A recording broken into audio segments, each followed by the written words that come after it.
Hello everybody, I'm Jonathan from Board and Sated, and this is my review guide introduction to Pathfinder 2.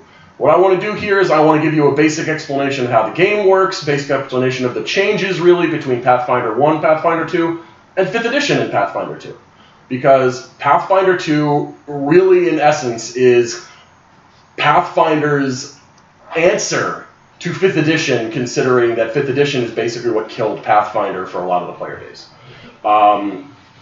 Pathfinder is a lot more feat heavy. Pathfinder is a lot more choice heavy than 5th edition is. And Pathfinder 2 is trying to have a 5th edition feel while still having all of those choices. So let's start by talking about character creation, because the character creation is similar in several ways to the way it works in 5th edition and Pathfinder, but it's a little bit different. Let's start with your stats. Your stats start at all 10s, just like in 5th edition, just pretty much like in Pathfinder. There is no point system, however. The way that you do your stats is you have a 10 in everything, you choose a background, an ancestry, race, and a class. And that's how you get your stats. So the first thing you do is you choose your ancestry, your race. The base races available in this book are dwarf, elf, halfling, gnome, goblin. Yeah, goblin is now a main character race. And human. From human, you can also choose half-elf or half-orc. What they do, half-elf and half-orc, is not that much right now, because if you only have the player's handbook, you don't have the orc ancestries. That's probably coming in your bestiary once that comes out, or bestiary, which is technically out, but I don't have it yet, so it is what it is. So when you choose your ancestry, what you get is you get +2 to 2 of its stats that are based on its bonuses, just like in every other edition you've got it played. It gets a -2 to one specific stat, just like in Pathfinder and many previous editions of D&D. And you also get to add +2 to any one stat of your choice. Now, you can't choose the same stat as you've already gained a bonus to, but if you really want to, you can choose the stat that you took the minus to, so you can cancel out the minus. Humans, as always, are different. The way humans work is human versatility. You get to just take whatever stats you want and add +2 to 2 of them, so you only get 2 stat boosts instead of 3, but no stat minuses. Once you've also chosen your race, you also have something called a heritage in your race, and the heritage basically goes with what kind of dwarf, what kind of elf are you? Sun elf, wood elf, that kind of thing. In those, they get some of the basic abilities that you expect to come with your race. Ancestry, my apologies. And you also, in that, get to take racial ancestry feats. The ancestry feats we'll get to a little bit later, because right now I'm just talking about character creation. So after you've done those stat builds, the next thing you do is you have to pick your background, just like in 5th edition. The background gets you a choice of 2 stats to buff. Remember, every buff, and I'm not saying that, every time you get a stat increase, it's increase the stat by 2 until you get to 18. Post 18, you only get to add 1 instead. At character creation, you cannot have a stat above 18. And you'll understand why once I've finished everything. So once you've done, so when you get to your background, you get to add +2 to one of the 2 stats your background is specific in. So as an example, warriors, 2 stats are strength and constitution, because you're a warrior. But you get to add +2 to one of those, and then +2 to whichever other stat you want. So if you don't want to go with the other stat from your specific choice, you don't have to. The background also gets you a possibility of a couple of feats, or a feat gets you possibility of some sort of other role-playing increase, and generally will also get you 2 skills and 2 languages. As an example, again, warrior gets you 2 languages of your choice, and I believe the 2, there's other choices that you've got in there. So that's what you're looking at for your background. Next, you choose your class. Your class only gets you 1 stat buff. The stat buff is whatever the main stat is for that class. If the class could have 2 stats, like monk or rogue or fighter, where you could go multiple ways, then you get to choose which of the stats you want. But if, as an example, you're playing a cleric, congratulations, you got +2 wisdom. You didn't get a choice. If you're playing a sorcerer, you got +2 charisma. so on and so forth. And then finally, to round out your character, you get to give a stat buff to any 4 stats you want. But again, you can't choose the same stat twice. So to recap, you get your stat buffs from your ancestry, which is generally going to be 3 pluses and 1 minus, unless you're human, in which case it's just 2 pluses to whatever you want. Then you do your background, which is going to get you a plus based on the background, and then any plus you want. Then you've got to choose your class, which is going to get you 1 based on the class, and then finally you're going to just get to add +2 to any stats you want. So as an example, if you're playing a fighter, you would add, you could very well just go start with adding let's say you're playing a human fighter. You add +2 to strength and +2 to con. Then you go to your background. You add strength and con again because you want to make sure that you are both strong and not going to die really quickly. Then you get to your stat bonus from your class. Well, fighter, probably going to be strength because if you've chosen strength this far, you're not going to switch to dexterity now. And then you get to add +2 to any 4 stats. So to round yourself out, you might go strength, dex, intelligence, wisdom. Because charisma is still going to be a dumb stat for a fighter. Probably. So if you did something like that, your final stat line would be 18, 12, 16, 12, 12, 10.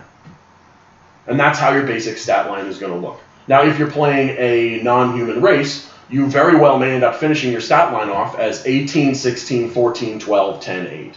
Very balanced, and that's the way they wanted to do it. So now that we've gotten past that, let's talk about the ancestries. As I already said, the main idea behind the ancestries is you choose one of the 6 main races. You then choose what race subtype you want, and then we get to the feats, because it can't be Pathfinder without having a ridiculous number of feats. You choose the ancestry feat you want at level 1, and then you continue getting ancestry feats every 4 levels after that.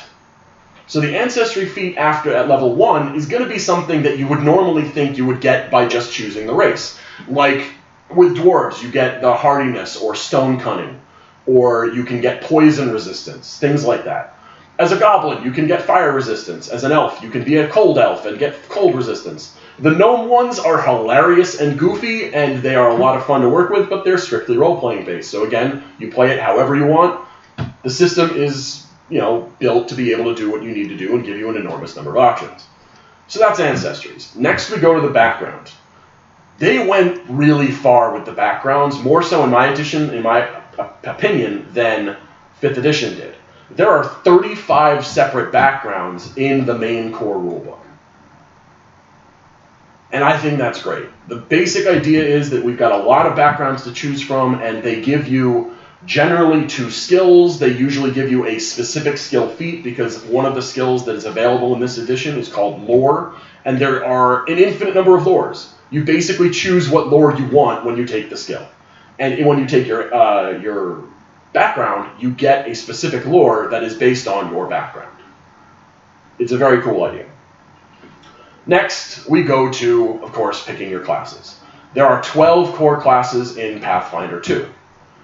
If you're a 5th edition player, sorry, no Warlock, but we get to add in Alchemist.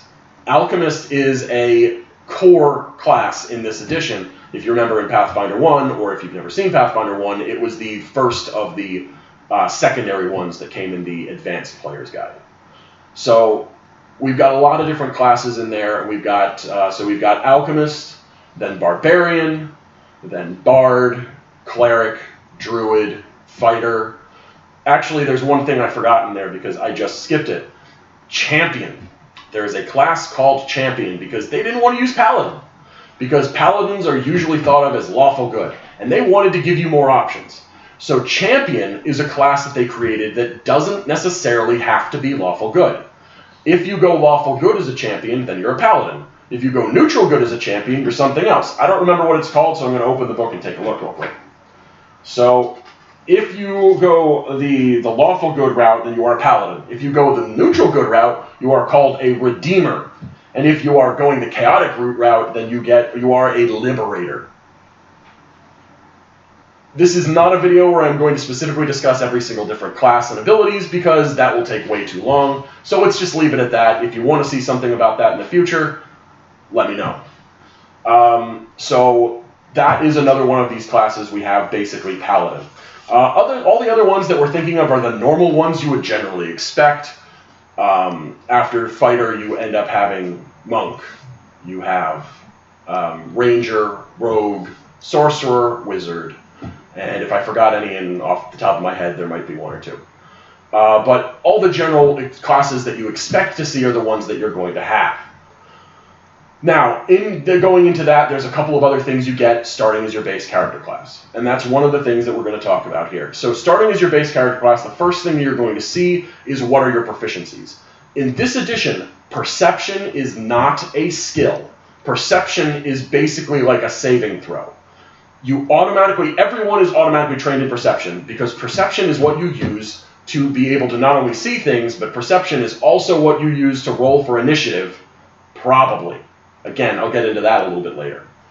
But perception is for everybody, and so most people start trained in it, and some people even start as an expert in it. What the expert trained and all that means, again, I will also get into a little bit later, because that gets into proficiencies. 5th edition, you know how proficiencies work. This is a little different. You get your proficiency in perception. You get your proficiencies in your 3 main saving throws, which are your normal 3 saving throws from Pathfinder: Will save, Reflex save, Constitution save. You get to find out how many skills you start with. Most classes start with 1 or 2 specific skills, and then 2 plus or 3 plus your intelligence modifier is how many you can have trained to start. And that's how that normally works. Then after that, what you're looking at is what armor or weapons you are proficient in. And that will give you, again, find out what your training is. And that's what your base thing is. And then also hit points. Hit points is one of the main differences between Pathfinder 2 and both Pathfinder and 5th edition. In Pathfinder 2, not only do you automatically get max hit points every level, so you always get whatever your max hit point level is, you don't even roll. Not only do you get that, but also every race has a specific hit point total that you get to start with. So as an example, dwarves come with 10 hit points base, and let's say you wanted to make a dwarven barbarian because you wanted to just go as many hit points as possible.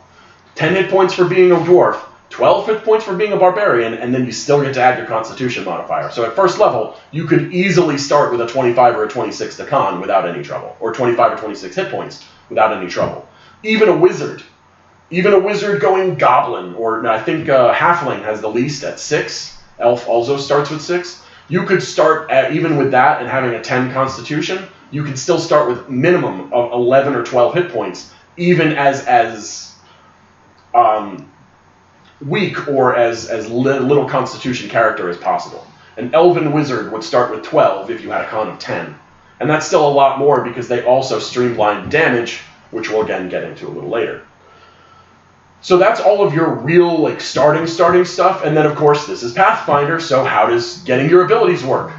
You get class feats. You get a class feat at first, and then you get an additional class feat depending on your class, usually every other level. Most of them are at 2, and then 4, 6, 8, so on and so forth. You also get a few other things. You get every class also will get additional things like skill feats. There are skill feats that are specific to bonuses that they are from skills that you are trained or better in. There are general feats. Some of the general feats are actually really good. They are general feats that can make you better in combat, or any general feat you get, you can instead choose to take a skill feat. There are a lot of feats in this edition, as I said. Once we get to the end, I'll show you an idea of how many feats you have making a mid-level character. You also, at 5, 10, 15, and 20, you get an additional stat boost. The stat boost is just like the last stat boost you did at character creation. So you get to add +2 to 4 stats. But you can't choose any of the same stat, and if you already have an 18, that +2 turned into a +1. So at maximum stat, naturally, the maximum you can have in any stat as a normal player character, at level 20, is going to be a 22 in that stat, which is still higher than 5th edition without magic items, but way lower than Pathfinder.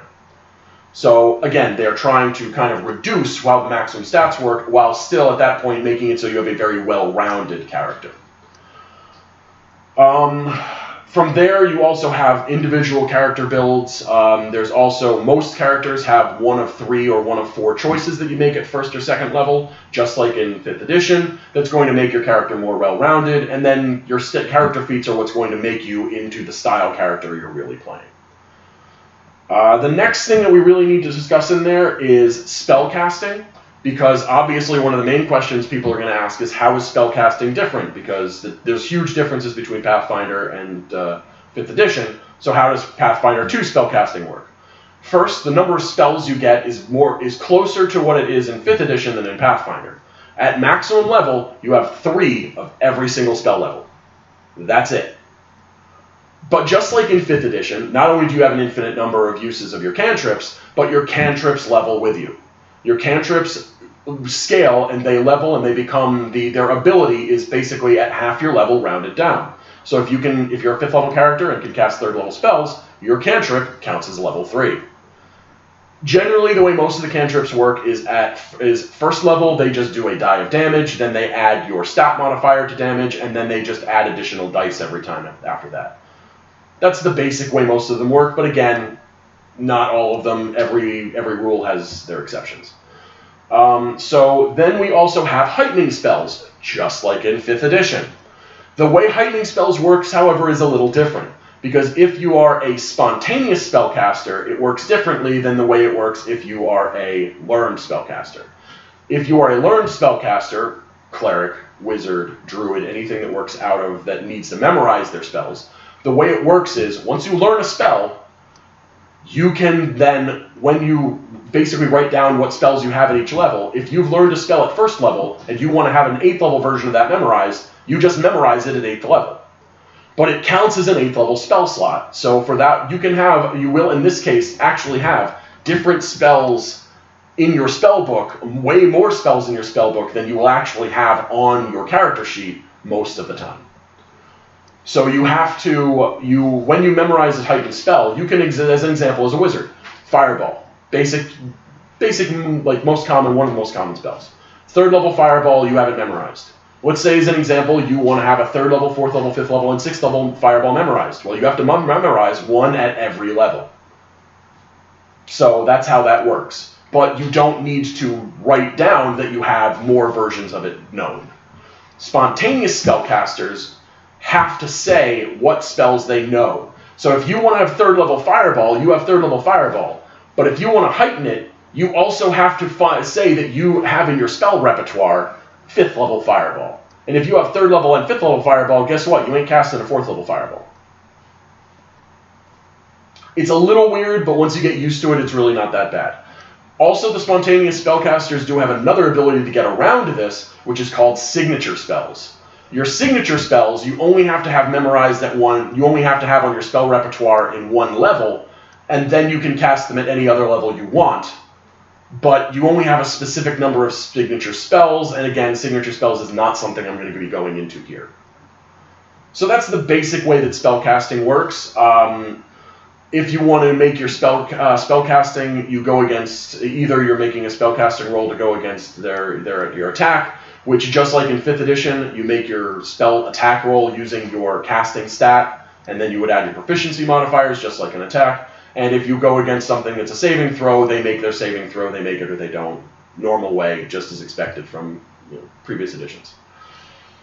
So that's the general rules of spellcasting. Now there's one other type of spellcasting that's a little different. It's called focus spellcasting.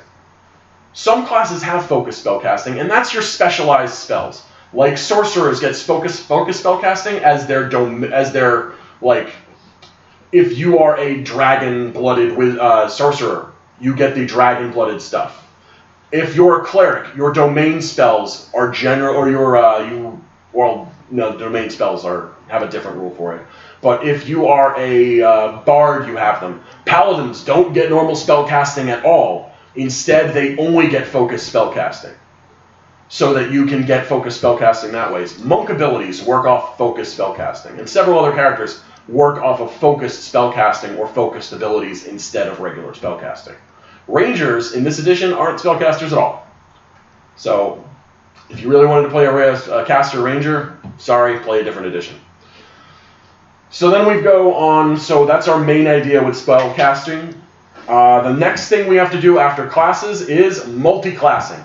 Multi-classing in this edition is, again, very, very different from multi-classing in other editions. Because how does it work? Well, it's Pathfinder, so how do you think it works? It's feats.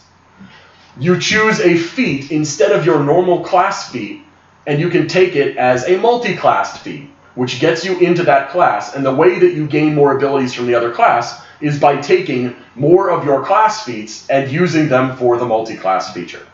Multi-classing is something they did a lot of work with in the playtest. I ran the playtest for 4 months, and it changed pretty much every 3 weeks. So trust me, the edition that they came out with here, like the way it ended up coming out for that, is great. I'm a big fan of the way that multi-classing works, although some people, if you use certain abilities with it, can get a little annoying. So if you're running this game for the first time, you might tell people, don't multi-class yet, let's learn the system first. So that's multi-classing. I've already basically talked about feats because but this number of feats that you get at this point, because that's the next section in the book, is ridiculous. You get your class feats, you get your racial feats, your ancestry feats, you get your general feats, you get your skill feats. By the time that you are a max level character, you probably have somewhere in the range of about 25 feats. That's a lot of feats to choose. And some of them, especially the skill feats, they are very useful for role-playing purposes, but most of them are non-combat related. But that is something that this edition is big on. Lots and lots and lots of feats. The next thing that you need to think about is skills. And again, the way skills work, there's a lot of skill-based actions in this edition, which is very different from almost every other edition again, especially 5th edition and Pathfinder. There's a lot of skills that you can take, and a lot of those skill feats give you skills that you can do this with, which is kind of fun, but it also gets back into our proficiency conversation, which is something that we're going to be talking about next. Because you can't have skills without knowing what you need to roll to make a skill. Proficiency in Pathfinder 2 is very, very different. The way proficiency works is you have a level of proficiency. As a skill, basically you get to gain more skills as you level. I think it's every other level for most classes. Rogues get them faster because rogues are generally considered skill monkeys, so they better get them faster. Other things like that.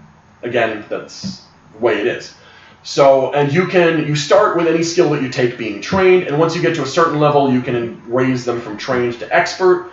Once you get to a certain level, you can raise anything that's expert to master, and once you get to a certain level, you can raise anything from master to legendary. What does this mean? Well, this is what you had to add to your stat modifier to your skill, or to your attack roll, or to your AC, or to your class DC, or to every single D20 roll you make, except for the ones that are specifically flat rolls, which, again, is generally death saving throws and 1 or 2 other ones. But what we're talking about is proficiency. This is the way it works. If you are untrained, you add nothing. 0, zilch, nothing. You don't get to add anything. This is real bad, especially when you get to higher level, especially once you hear what you get to add when you are trained. If you are trained in anything, you get to add 2 plus your level. So if you're level 1, you add 3 if you're trained. If you're level 20, you add plus 22. If you are an expert in something, you add 4 plus your level. If you are a master in something, you add 6 plus your level. And if you're legendary at something, you add 8 plus your level. So that's how that's going to work. Most things, skills, are the thing you get legendary, like legendary earliest, most things earliest. Some characters start as experts in certain skills. As an example, fighters start as an expert in all weapons, except uncommon weapons, where they start as trained in basically anything at all. And a lot of classes start as an expert in saving throws or an expert in perception. Almost every class eventually becomes an expert in basically everything. And some classes get to become a master in some things, and some classes by the end can become legendary in things. Most casters become a legendary spellcaster eventually. Most fighter types become a legendary, can get the full bonus to attack rolls, eventually. Almost nobody gets legendary defenses, which gets to one of the issues that we end up talking about, which is how it works when you get into combat. But that's the main concept of proficiency, which is if you are not proficient in something, don't do it. the lower level you are, you might have a chance. DCs go up really, really fast in this edition because, remember, every single level, you automatically add +1. And if you're automatically adding +1, then the DCs get high really quickly. And when I get to the combat rolls, because I have 2 examples of combat rolls, you'll see what I mean when it gets there really quickly. So that's proficiency. Spells. Spellcasting in general works very similarly to the way it did before, except there's one major difference. And that's how actions end up working, and that's what we're going to get into with spells and actions. The way that Pathfinder 2 works is your turn consists of taking 3 actions. And what is an action, you may say? Well, striking is an action, making an attack roll. Moving is an action, taking a movement. 5-foot stepping, I think it's actually just called like step, or it's something like that. I don't remember the exact terminology. Manipulate is an action, to open a door or something like that. Spellcasting is not necessarily one action, because the way spellcasting works is it's an action for every component that the spell requires. So most spells are actually 2 actions, not 1. Because most of these spells require verbal and somatic, or somatic and a focus component, something like that. So most spells are 2, and some spells are actually variable depending on how you want to cast them, which I thought was very cool. One of the main ones that is like that is your base heal. Because they got rid of channel, but they didn't really get rid of channel, they just sort of got rid of channel. The way heal works is, if you want to do it as a single action spell, you cast it as a first level spell and you heal for a d8. You don't add your modifier. You can cast it on anyone next to you for 1 action. For 2 actions, you not only get to change the range, so it's now up to 30 feet away, but also you get to add +8. So it's now a d8 +8. But there's also a third one. The 3-action version allows you to make it into a 30-foot radius burst around you, and it affects everybody. It gets rid of the +8, but at the same time, as a first level spell using 3 actions, you can heal everyone in your entire party for up to d8. And it also works against undead, so you can at that point also harm with the same spell. So you can deal damage and heal with a 3-action spell. It's just dependent on how you want to cast it. The other thing that we get into with spells at that point is the way they didn't make it so every character class has their own spell list.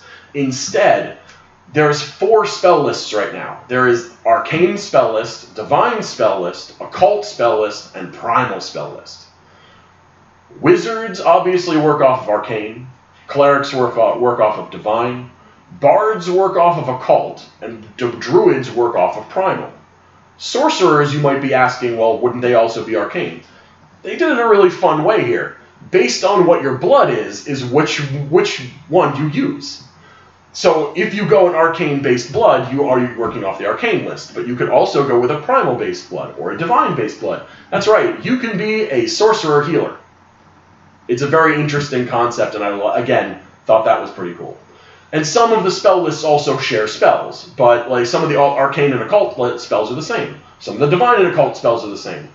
Not a lot of the Arcane and Divine spells are the same, as you would expect. Now, you also have certain actions that come from making your spell casting. Most of them require a manipulate action, and the manipulate action is something that you can make attacks of opportunity against. Attacks of opportunity, though, is not something everyone gets. And that's, again, something that I don't want to get into, but that is a major difference. Attack of opportunity is something that you have to either take as a feat, or if you're a fighter, you get it for free. Basically, nobody else. So that's the general way that spellcasting is going to work. There isn't really ritual spellcasting in the way you think of it from 5th edition, with it not taking up a spell slot, but there are other things. And focus spellcasting doesn't take up spell slots, but you can only have a certain number of focus points per day. You gain back your focus points at the end of a long rest, as well as gaining it back using a special action, but that's again something that gets a little complicated. So that's the general gist of spellcasting. Another interesting and different rule is shield block. You wield a shield, that doesn't mean that you get to add the AC bonus from your shield. You have to take an action to raise your shield to increase the AC. But if you do that, not only do you get the AC bonus, but you also at that point have the ability to make a reaction to reduce the damage you take by having the shield take it instead. And that's a cool little idea, but again, but the way that if you do that, it damages your shield, and your shield can end up getting damaged and destroyed really quickly. The rules for it are a little off, and I don't remember exactly how they work in this edition just yet, because I still remember how they worked in the playtest, and the playtest was pretty bad at that. Next thing we got to talk about is how critical successes and critical failures work. That's also different in this edition than in previous ones. In what you're thinking of in 5th edition in general is natural 20, critical success, natural 1, critical failure. Well, a natural 20 is not necessarily a critical success, and a natural 1 is not necessarily a critical failure. But what a natural 20 does is makes it so your success goes up by 1 rank, and natural 1 makes it so your success level goes down by 1 rank. Here's how succeeding and failing works. If you make the DC, you succeed. If you fail the DC, you fail. If you fail the DC by more than 10, you critically fail. If you make the DC by more than 10, you critically succeed. This is a big deal for combat because it means that if you hit an enemy by more than 10, you crit. So if you needed only a 6 or a 7 to hit your enemy, you crit on a 16 or higher. And that's ridiculous. And that's actually one of the things that we'll get to again when we get to the end of this video. And a critical failure, it means that there's a possibility if you're really, really good at something, rolling a 1 is not necessarily a critical failure, it's just going to be a failure instead. But it's more likely that a natural 1 is still going to be a critical failure, and natural 20 will most likely still be a critical. It's just there's more things that might be a critical success or critical failure, depending on what your challenges are. The next thing we want to talk about is conditions. Conditions are rampant and ridiculous again in this edition. There is an entire page on conditions, the list of conditions, and it is humongous. It's one of the other things that I kind of want to show you guys, but it's not really easy to show here. So what I'm going to do is I'm going to turn to the page and say it is an entire page just for conditions. And the number of conditions is, I think, yeah, here it is. It's an entire page of it, which goes through blinded, broken, clumsy, concealed, confused, controlled, dazzled, deafened, doomed, drained, dying, encumbered, enfeebled, fascinated, fatigued, flat-footed, fleeing, friendly, frightened, grabbed, helpful, hidden, hostile, immobilized, indifferent, invisible, observed, paralyzed, persistent damage, petrified, prone, quickened, restrained, sickened, slowed, stunned, stupefied, unconscious, undetected, unfriendly, unnoticed, and wounded.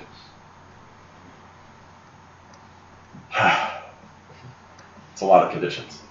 Every condition also comes with a number.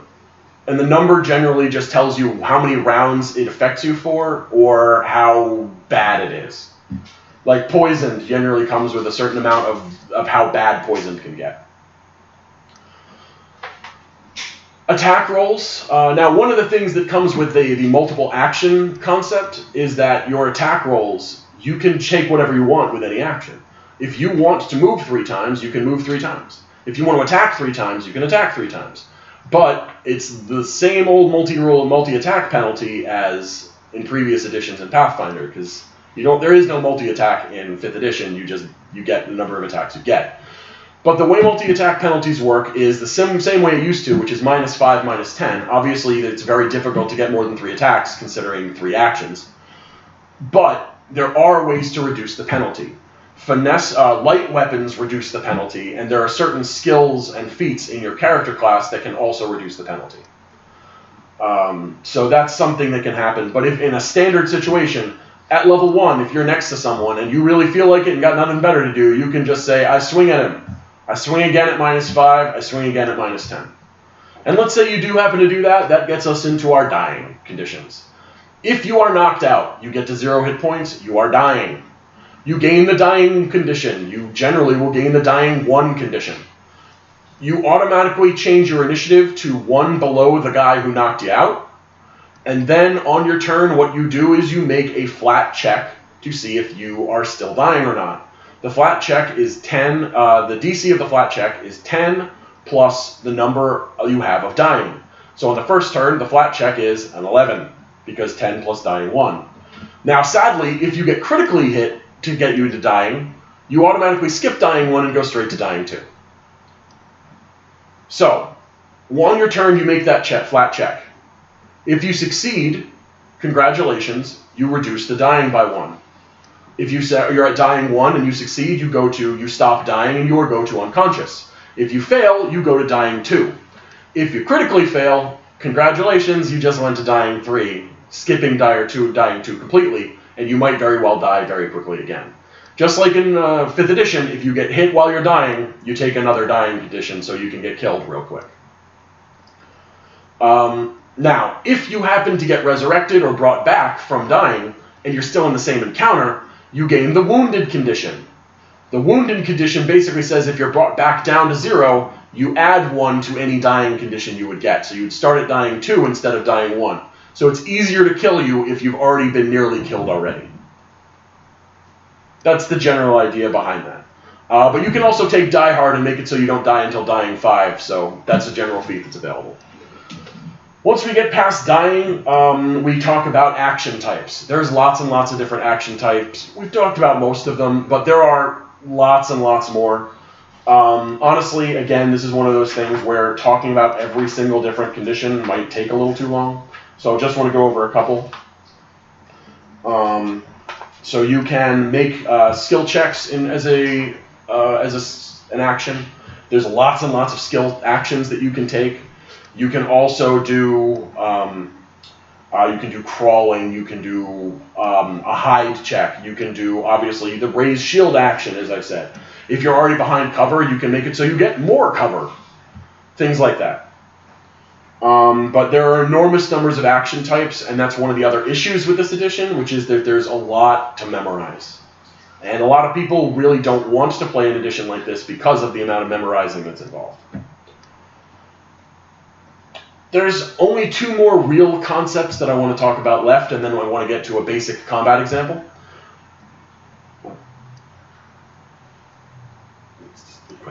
So, the first one is exploration mode. This is a new idea. Exploration mode is, instead of just being in encounter mode, basically when you're searching a dungeon but you're not in an encounter, you're in exploration mode instead. So at that point you can search for traps, and it's not a single, most of this kind of thing takes longer, so it should take longer to do. So that's the general idea behind it. The exploration encounters are different. You have the ability to do a few fun things with that. That's where your detect magic is going to be like when you try to find out what the writing is on a book. Any of that stuff that would normally be in encounter mode that makes no sense to be in encounter mode because it would take several minutes is now instead in exploration mode. There's also an entire set on downtime, but I'm not going to get into that. Finally, the main other difference I want to talk about is some magic item differences. Basic magic items, obviously the normal basic magic items that everyone takes. Magic armor, magic weapons, stat increases. Your stat increase items are only 1 stat increase item, and it's very high level, and it just gives you +2 to the stat. Or it makes you have an 18 in that stat if you didn't have an 18. So it's similar in a lot of ways to the way it worked in 5th edition. Now, magic armor and magic weapons are actually kind of different in kind of a fun way. Magic armor, you have your normal plus bonus to armor, and it only goes just like in 5th edition, +1, +2, +3, that's the max. But they also have an additional rune that you can put on, and the way you upgrade your armor and weapons is by putting runes on your weapons. And you can remove the runes, so that you can, if you don't want to use this weapon anymore, you can remove the rune and put it on a different one. You can remove the plus bonus to a weapon and put it on a different bonus weapon if you want to switch from a cold iron weapon to an adamantine weapon, or something like that. If you want to have one specific weapon be better than another one, you can do that. So you've got your basic potency runes, which like for weapons gives you +1 to hit, and for armor gives you +1 to AC. But then you have an additional rune. The additional basic armor rune allows you to also take the place of the Cloak of Resistance. it gives you +1 to all of your saving throws. So it's built into your armor instead of you having to use your cloak slot for it. So congratulations, you can actually use a cloak slot instead of having to do this, which is nice.